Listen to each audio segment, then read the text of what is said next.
Assalamualaikum teman-teman. Kami akan menjelaskan mengenai penggunaan hak cipta dan merek melalui contoh studi kasus sengketa logo badak. Sebelumnya, perkenalkan, kami dari mahasiswa Ekonomi Syariah UIN Sunan Ampel Surabaya semester 6 yang beranggotakan Juhar Manik, Nihlatul Istiqmaliyah, Rahmat Rizky Sinulingga, dan Anissa Solihawati. Selamat mendengarkan teman-teman. Jangan lupa tonton sampai habis. Wenkendrak, sebuah perusahaan yang bertempat di Singapura ini, adalah produsen minuman dengan merek cap kaki 3 yang disertai dengan logo badak. Dalam keterangannya, logo tersebut telah digunakan oleh Wenkendrak sejak tahun 1937 dan sudah diperkenalkan ke publik sejak tahun 1937. Wenkendrak mengatakan bahwa promosi merek tersebut telah dilakukan olehnya hingga ke seluruh dunia, khususnya Asia, sehingga sudah menjadi merek yang sangat terkenal. Pada tahun 1980, Wenkendrak dan Gio Budi Yuwono pernah melakukan kerjasama dalam memproduksi, menjual, memasarkan, dan mendistribusikan produk minuman larutan penyegar dengan mempergunakan merek cap kaki 3. Hingga akhirnya keduanya memutuskan hubungan kerjasama pada tahun 2008. Namun, setelah kerjasama berakhir, Wenkendrak mengetahui adanya penggunaan logo badak serta adanya pendaftaran ciptaan logo badak oleh Gio Budi Yuwono.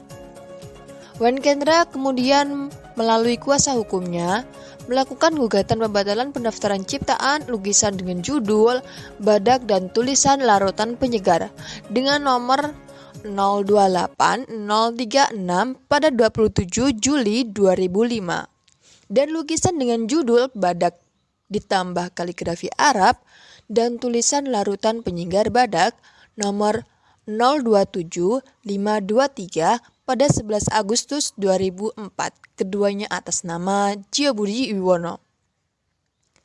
Gugatan didasarkan sebab adanya iktikat tidak baik yang dilakukan Gio Budi Yuwono yang tergugat dengan tanpa seizin ataupun sepengetahuan penggugat pendaftaran lukisan atau logo badak yang telah digunakan penggugat sebagai merek sejak tahun 1937. Selain gugatan pembatalan pendaftaran ciptaan, penggugat juga menggugat Gio Budi Yuwono dalam perkara yang terpisah dengan gugatan pembatalan pendaftaran merek.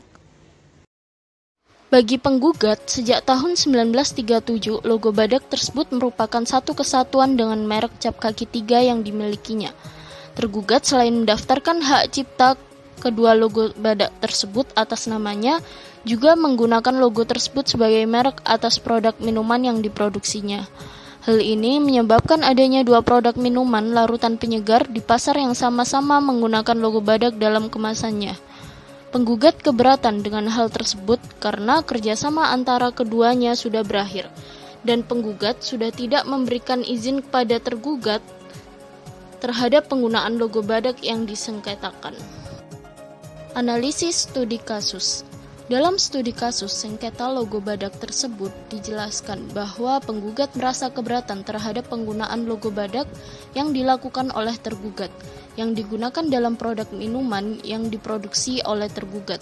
Penggugat merasa dirugikan karena penggunaan logo tersebut berdampak negatif terhadap penjualan produk minuman yang dilakukan penggugat.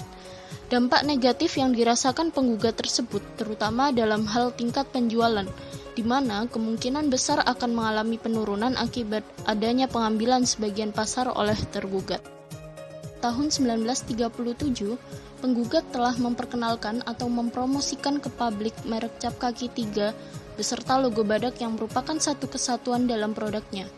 Penggugat merasa logo badak tersebut merupakan media untuk mengasosiasikan penggugat dengan produknya yang telah memiliki reputasi yang baik.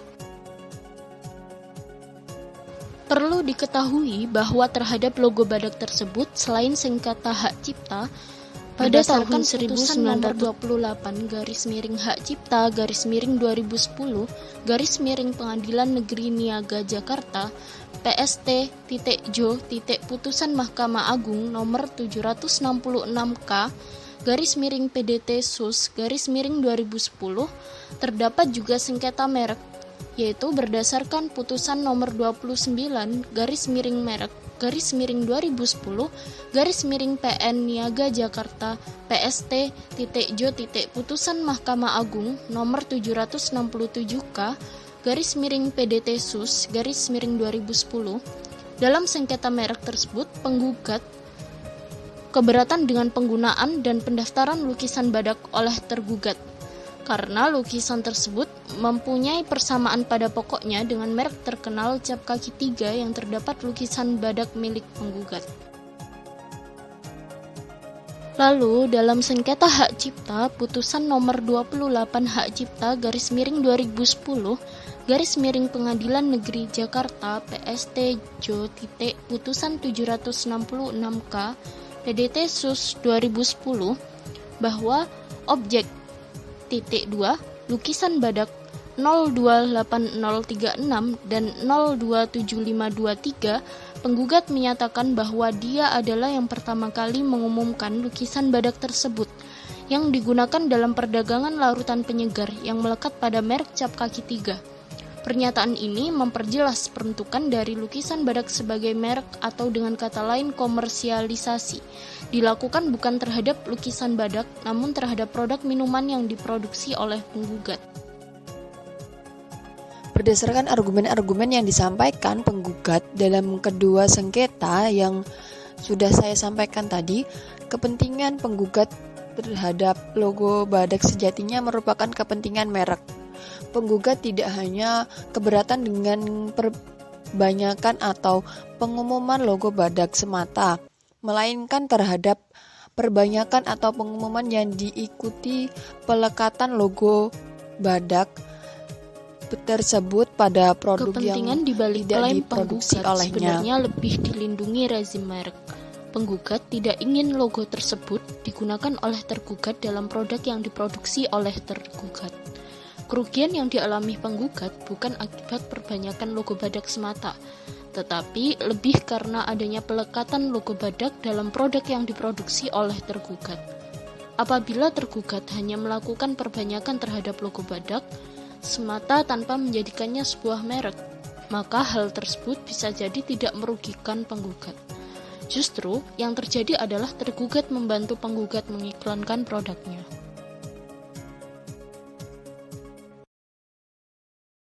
Penggugat merasa logo tersebut merupakan haknya karena sejak tahun 1937, penggugat telah memperkenalkan atau mempromosikan ke publik merek cap kaki 3 beserta logo badak yang merupakan satu kesatuan dalam produknya. Penggugat merasa logo badak tersebut merupakan media untuk mengasosiasikan penggugat dengan produknya yang telah memiliki reputasi yang baik. Salah satu hal yang menarik adalah adanya fakta bahwa antara penggugat maupun tergugat pada awalnya merupakan rekan bisnis. Akan mempersulit untuk mengatakan bahwa dalam penggunaan logo badak tersebut telah terjadi kerugian di pihak konsumen akibat adanya penurunan kualitas dalam produk milik tergugat. Hal ini mengingat jauh sebelum sengketa tersebut terjadi, keduanya memang sempat bersama-sama membangun produk tersebut dan besar kemungkinan kualitas dari kedua produk yang dihasilkan sama. Karena penggugat telah memberikan lisensi sehingga melakukan pengawasan kualitas terhadap kinerja tergugat selama kurang lebih 30 tahun produksi produk tersebut. Meskipun sulit untuk mengatakan terjadi kerugian di pihak konsumen karena adanya penurunan kualitas, adanya kepentingan penggugat yang tidak ingin logo tersebut digunakan oleh tergugat dalam produk yang diproduksi oleh tergugat, tidak menghalangi penulis untuk mengatakan bahwa sengketa ini merupakan sengketa gambar badak yang sudah cukup banyak digunakan dengan menggunakan bahasa Indonesia dengan adanya tulisan Arab yang tidak ada persamaan sama sekali dengan apa yang digunakan oleh penggugat di negaranya.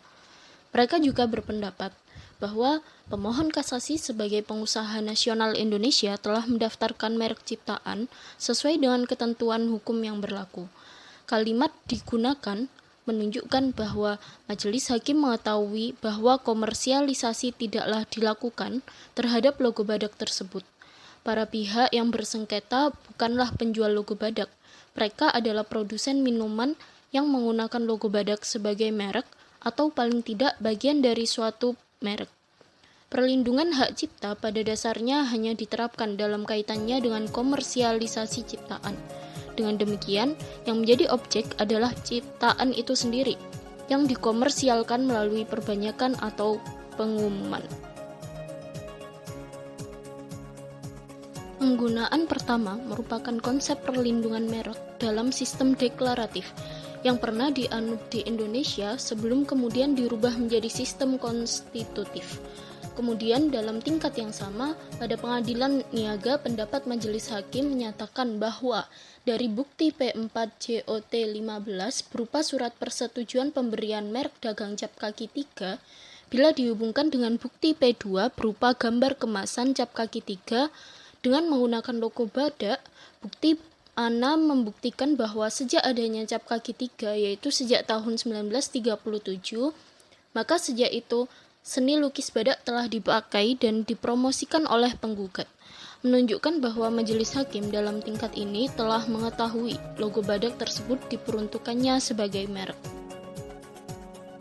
Dalam tingkat Mahkamah Agung, majelis hakim berpendapat bahwa pemohon kasasi atau tergugat dengan kreasi sendiri gambar badak yang sudah cukup banyak digunakan dengan menggunakan bahasa Indonesia dengan adanya tulisan Arab yang tidak ada persamaan sama sekali dengan apa yang digunakan oleh penggugat di negaranya. Mereka juga berpendapat bahwa pemohon kasasi sebagai pengusaha nasional Indonesia telah mendaftarkan merek ciptaan sesuai dengan ketentuan hukum yang berlaku. Kalimat digunakan menunjukkan bahwa majelis hakim mengetahui bahwa komersialisasi tidaklah dilakukan terhadap logo badak tersebut. Para pihak yang bersengketa bukanlah penjual logo badak. Mereka adalah produsen minuman yang menggunakan logo badak sebagai merek atau paling tidak bagian dari suatu merek. Perlindungan hak cipta pada dasarnya hanya diterapkan dalam kaitannya dengan komersialisasi ciptaan. Dengan demikian, yang menjadi objek adalah ciptaan itu sendiri, yang dikomersialkan melalui perbanyakan atau pengumuman. Kesesuaian pendaftar yang dilakukan oleh tergugat dengan ketentuan Undang-Undang Nomor 19 Tahun 2002 tentang hak cipta dari segi kriteria pencipta sebagaimana dimaksud pasal 1 angka 2 Undang-Undang Nomor 19 Tahun 2002 tentang hak cipta dan kriteria ciptaan yang dimaksud dalam pasal 1 angka 3 Undang-Undang Nomor 19 Tahun 2002 tentang hak cipta. Menurut pasal 1 angka 2, pencipta adalah seseorang atau beberapa orang secara bersama-sama yang atas inspirasinya melahirkan suatu ciptaan berdasarkan kemampuan pikiran, imajinasi, kecekatan, dan keterampilan atau keahlian yang dituangkan dalam bentuk yang khas dan pribadi. Pasal 1 angka 3 mendefinisikan ciptaan sebagai hasil setiap karya pencipta yang menunjukkan keasliannya dalam lapangan ilmu pengetahuan, seni atau sastra. Dalam tingkat pengadilan niaga, pendapat majelis hakim mengatakan bahwa yang menjadi pokok permasalahan dalam perkara ini apakah benar penggugat telah menggunakan atau yang pertama kali mengumumkan seni lukis badak, sehingga tergugat mendaftarkan seni lukis tersebut dengan iktikat tidak baik. Dan pendapat bahwa dari uraian pertimbangan tersebut di atas di mana pihak tergugat tidak dapat membuktikan kalau dia terlebih dahulu menggunakan atau mengumumkan ciptaan badak, maka telah terbukti kalau penggugatlah yang pertama kali menggunakan dan mengumumkan ciptaan seni lukis badak. Menurut pasal 1 ayat 2 Undang-Undang Nomor 19 Tahun 2002 tentang hak cipta, seseorang atau beberapa orang dapat disebut sebagai ciptaan setelah melahirkan suatu ciptaan berdasarkan kemampuan pikiran, imajinasi, kecekatan, keterampilan, atau keahlian yang dituangkan dalam bentuk yang khas dan pribadi. Kemudian dalam penjelasan pasal 12 ayat 3 Undang-Undang Nomor 19 Tahun 2002 tentang hak cipta, perlindungan hak cipta berlaku juga terhadap semua ciptaan yang tidak atau belum diumumkan, tetapi sudah merupakan suatu kesatuan yang nyata, yang memungkinkan perbanyakan hasil karya itu. Dari rumusan tersebut, dapat disimpulkan bahwa hak cipta muncul atau lahir sesaat setelah dilakukan fiksasi atau dengan kata lain setelah sebuah ide telah dituangkan ke dalam sebuah bentuk yang nyata. persoalan siapakah yang pertama kali